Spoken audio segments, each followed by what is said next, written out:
ভবিষ্যতের পৃথিবীতে বিশুদ্ধ খাবার পানি এবং বিশুদ্ধ জ্বালানি সংকট হওয়ার সম্ভাবনা সবচেয়ে বেশি এবং সে কথা মাথায় রেখে চীন কাজ নিয়েছে একটি ভিন্নধর্মী কাজ।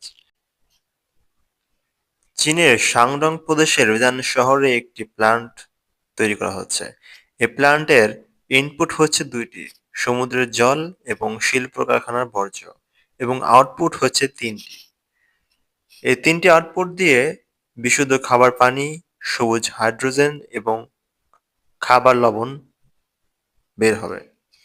প্রতি ঘনমিটার সমুদ্রের জল প্রক্রিয়াকরণে খরচ হবে $2E1, যা বাংলাদেশি টাকায় 24 টাকা। সৌদি আরবের খরচ হবে 42 টাকা। আমেরিকায় বেইজিংয়ে খরচ হবে 186 টাকা। এই পরিকল্পনা সবচেয়ে মূল্যবান সম্পদ হচ্ছে হাইড্রোজেন। হাইড্রোজেন মানে পুনরায় ব্যবহারযোগ্য শক্তি ব্যবহার করে জলে তড়িৎ বিশ্লেষণের মাধ্যমে উৎপাদিত সম্পূর্ণ দূষণমুক্ত জ্বালানি। এই জ্বালানি ব্যবহার করা যাবে বাস, গাড়ি, শিল্প কারখানা, এমনকি বিদ্যুৎ উৎপাদনে।